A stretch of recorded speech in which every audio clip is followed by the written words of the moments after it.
Hi everyone. Today we're going to be working with logarithms and more extensively logarithms. We've already been doing so. And I'm hoping that inside your brain it's starting to get reprogrammed that, oh, wait a second, when I'm working with logarithms, really I'm working with exponents. So I just want to talk about certain things from grade 9. Now, I might call them the wrong things, and I apologize, but I'm going to call this the product of powers.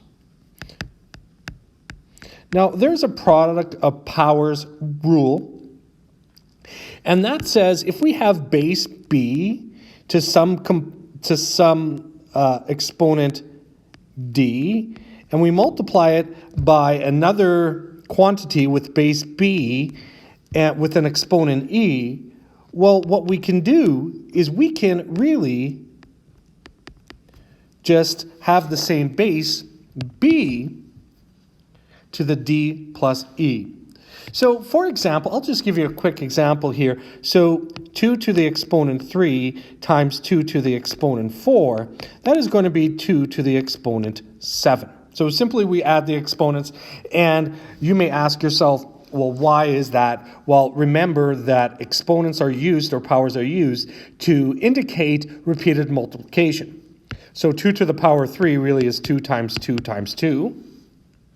And 2 to the power 4 is 2 times 2 times 2 times 2. And that is 2 to the power 7.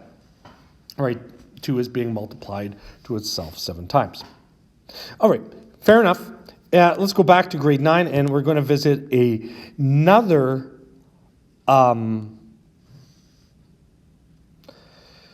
rule, and we're going to call this the quotient of powers.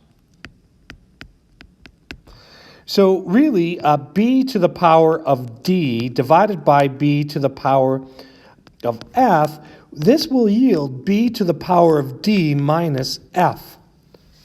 So provided that we have the same base, we can simply subtract the exponents. Now, a nice way to view this is that d in the numerator, the exponent in the numerator, just simply indicates the number of times that b is a factor of the numerator, whereas f indicates the number of times that b is a factor of the denominator. So, for example, 3 to the factor of 2 divided by 3 to the factor of 4, well, really, this is going to be 3 to the factor of negative 2. 2 minus 4, right? And this is an interesting case because if you get very fluent with fractions, maybe you're thinking, well, my example here would be 3 times 3 divided by 3 times 3 times 3 times 3. Well, you would cancel out 2 factors of 3 in the numerator, 2 factors of 3 in the denominator. So that's 1 over 3 squared. Sorry, this should... Which, in fact, these two mean the same thing. All right. So that's quotient of powers. So when we divide them, really we're just subtracting the exponents. So that's really great news. And now I'm just going to talk about what we would call power of powers. So if I have base b to the exponent d to the exponent e, really what we do is we simply multiply those exponents. Now, this is really handy, isn't it? And this one you're going to be using quite a bit. I'm hoping anyways. It's really clever. That's my favorite one. So for instance, 3 to the power of 4 all to the power of 7.